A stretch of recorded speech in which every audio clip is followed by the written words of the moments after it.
नमस्ते सदावत्सले मातृभूमि, राम काज करिबे को आतुर। भारत की बात सुनाता हूं। विक्रम संवत 2080।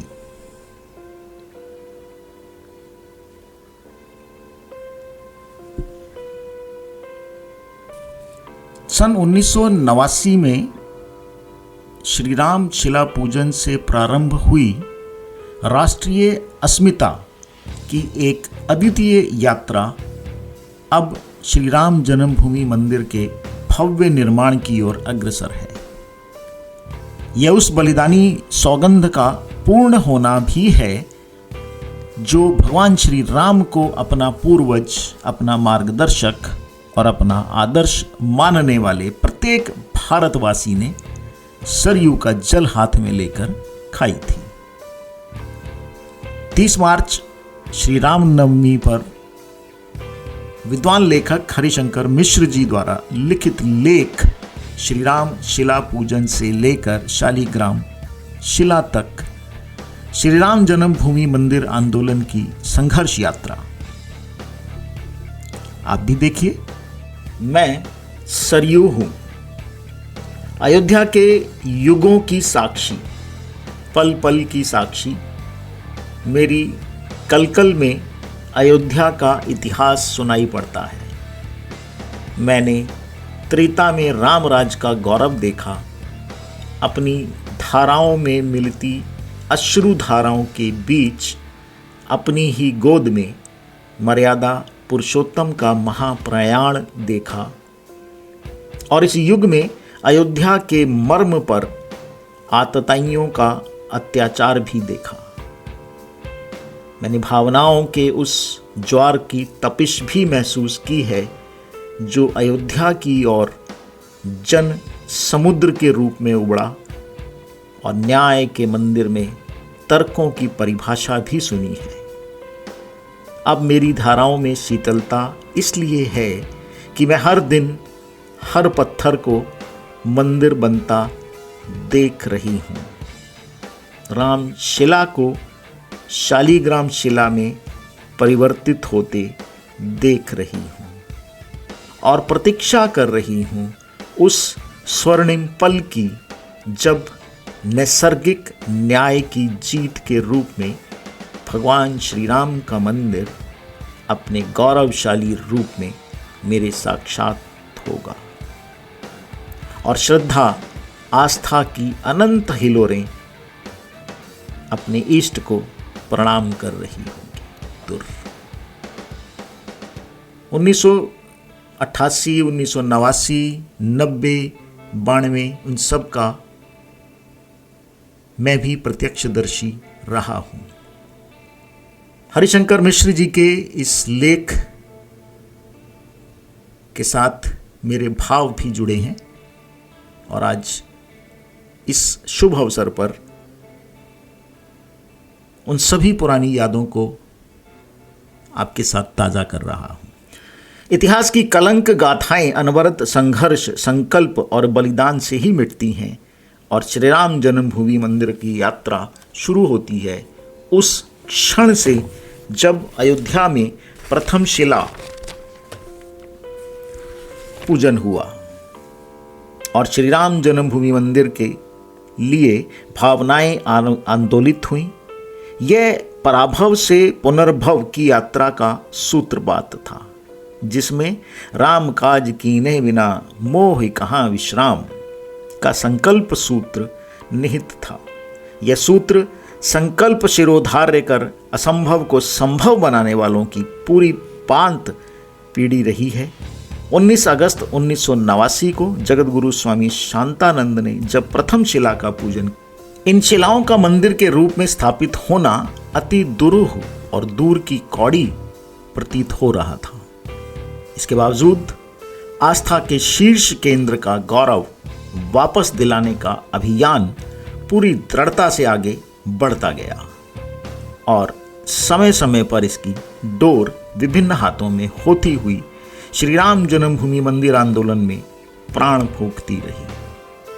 अगस्त से अक्टूबर 1989 तक देश भर में शिला पूजन की अलख जगी और श्री राम जन्मभूमि मंदिर के लिए आवाज मानो घर घर जा पहुंची। शिलान्यास का संकल्प धीरे धीरे गति पकड़ रहा था। पूजित राम शिलाएं श्री राम जन्मभूमि परिसर में शिलान्यास के लिए अयोध्या पहुंचने लगी थी। संवैधानिक बाधा के बावजूद संतों के मार्गदर्शन में विश्व हिंदू परिषद शिलान्यास पर अडिग था। वहीं यह संभावनाएं क्षीण करने का भी सुनियोजित अभियान चल रहा था। रामचंद्र दास परमहंस, स्वामी अवैधनाथ महंत, नृत्य गोपालदास, स्वामी वामदेव एवं शीर्ष संतों सहित विश्व हिंदू परिषद के तत्कालीन अंतर्राष्ट्रीय महासचिव आदरणीय अशोक सिंघल जी, ओंकार भावे, गिरिराज किशोर जी, मोरोपंत पिंगले जैसे विश्व हिंदू परिषद एवं संघ के प्रति नेताओं को अपना अभियान आगे बढ़ाने के साथ प्रतिरोध में छिड़े अभियान का भी सामना करना पड़ रहा था।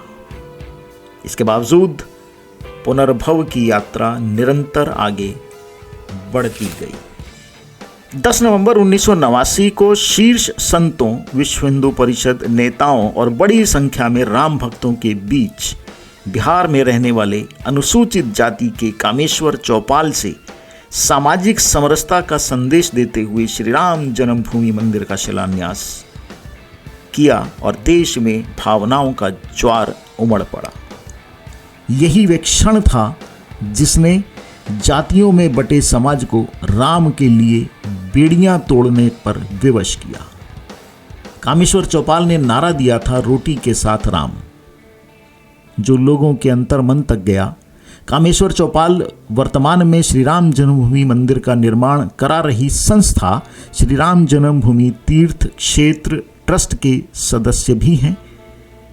शिलान्यास में मंदिर निर्माण के मुहाने पहुंचने तक के अनुभव के बारे में चौपाल कहते हैं, जब काम शुरू किया था तब संघर्ष और पुरुषार्थ का काम था और आज उल्लास का काल है। उनका मानना है कि मंदिर निर्माण देश में श्री राम के प्रति अगाध आस्था और संतों की कृपा से संभव हुआ। यद्यपि शिलान्यास के बाद मंदिर निर्माण संभव नहीं हो सका। शिलान्यास के अगले दिन हजारों की संख्या में राम भक्त कुदाल, फावड़ा आदि लेकर सरयू तट से श्री राम जन्मभूमि मंदिर की ओर बढ़े, किंतु प्रशासन ने उन्हें बलपूर्वक आगे बढ़ने से रोक दिया। उस समय तो निर्माण की योजना स्थगित कर दी गई, किंतु निर्माण का संकल्प फलीभूत होता रहा। 1990 का प्रथमार्ध केंद्र की तत्कालीन वीपी सिंह सरकार से संवाद के नाम रहा, किंतु बात बनी नहीं और 30 अक्टूबर 1990 को कार सेवा करने की घोषणा की गई। कार सेवा के लिए चारों दिशाओं से लोग उमड़ पड़े। राम लला हम आएंगे, मंदिर वहीं बनाएंगे जैसे नारे ओज के प्रतीक बन गए। 30 अक्टूबर और 2 नवंबर 1990 को कार सेवकों का जोश बुलंदी पर था और वे कार सेवा के लिए, लेकिन ये तारीखें मंदिर आंदोलन के काले अध्याय के रूप में दर्ज हुई। प्रदेश की मुलायम सरकार ने कार सेवकों पर गोलियां चलवाई, जिसमें 11 से अधिक कार सेवक बलिदान हुए। गोली के शिकार कार सेवकों की मौत से उपजी संवेदना एवं प्रतिक्रिया से आंदोलन का शिखर परिलक्षित हुआ। 6 दिसंबर 1992 की तारीख इतिहास बन गई। उस समय तक श्री राम जन्मभूमि मंदिर के लिए पूरे देश में भावनाओं का ज्वार उमड़ पड़ा था। लाखों कार सेवक अयोध्या में एकत्र हो चले थे। विश्व हिंदू परिषद ने ऐलान किया था कि कार सेवा प्रतीकात्मक होगी, लेकिन युवाओं के जोश के बांध को रोका ना जा सका। लाल कृष्ण आडवाणी, मुरली मनोहर जोशी, अशोक सिंघल आदि नेताओं की मौजूदगी में सिर्फ 4 घंटे के भीतर ही विवादित ढांचा ध्वंस कर दिया गया। उस समय प्रदेश में कल्याण सिंह की सरकार थी।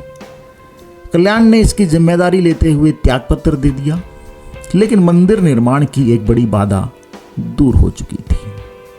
ढांचा गिराए जाने के बाद जहां मंदिर निर्माण की प्रासंगिकता और बढ़ गई, वहीं इस दिशा में प्रतीक्षा भी बढ़ती गई। ऐतिहासिक निर्णय सुनाते हुए देश की करोड़ों जन भावनाओं को अभिव्यक्ति दी। रामलला के पक्ष में सुप्रीम कोर्ट का निर्णय तो 9 नवंबर 2019 को आया, किंतु रामलला को समुचित साज सज्जा से युक्त वैकल्पिक गर्भगृह में 25 मार्च 1920 को लाया जा सका और उसके बाद 5 अगस्त 2020 को भारत के प्रधानमंत्री नरेंद्र मोदी जी ने भूमि पूजन कर मंदिर निर्माण के महाअभियान की नींव रखी।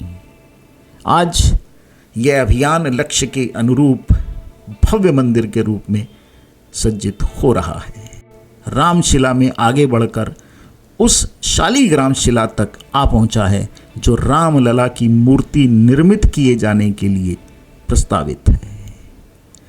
श्री राम जन्मभूमि मंदिर के भूतल का निर्माण इसी वर्ष अक्टूबर माह तक पूर्ण होना है और वर्ष के अंत तक नवनिर्मित मंदिर के गर्भगृह में रामलला की स्थापना का संकल्प है। शून्य से शिखर तक की इस यात्रा के अनेक निर्णायक मोड़ और नायक रहे हैं। श्री राम जन्मभूमि पर मंदिर निर्माण की चिरसाध पूर्ण करते राम जन्मोत्सव की बेला में उनका पुनर्स्मरण रोमांचक है और यह शताब्दी प्रतीक्षारत है आने वाली 14 जनवरी के लिए, जब सूर्य के उत्तरायण होते ही भगवान राम अपने भव्य रूप में उसके सामने होंगे। रामलला जिस नवनिर्मित मंदिर में स्थापित किए जाएंगे वह भव्यता का पर्याय है।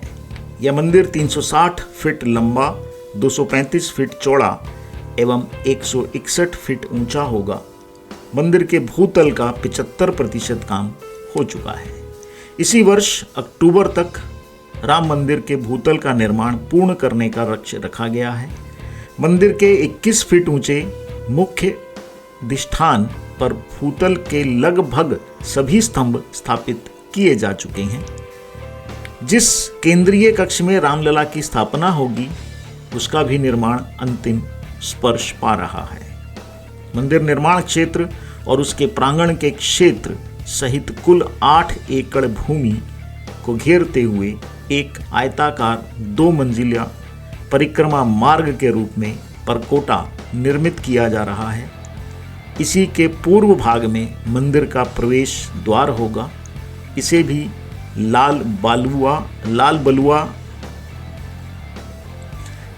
लाल बलुआ पत्थर से बनाया जा रहा है।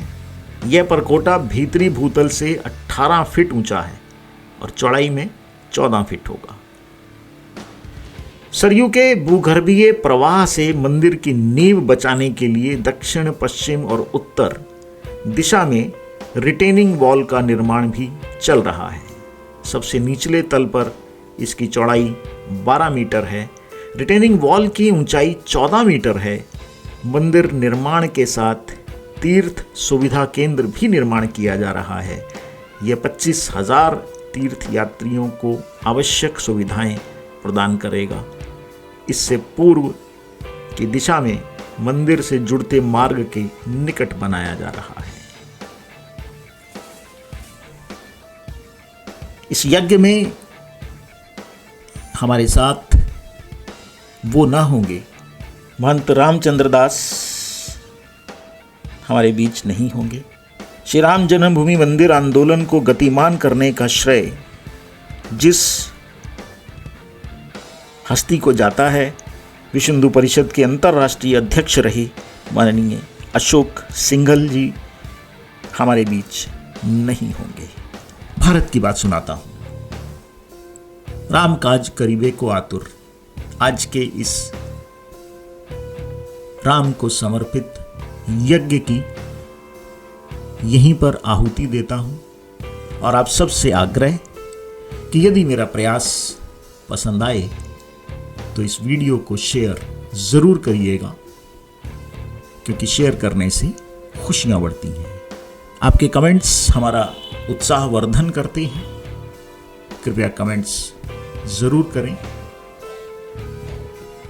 चैनल को सब्सक्राइब करना और बेल आइकन दबाना ना भूलें। धन्यवाद। नमस्कार। जय श्री राम।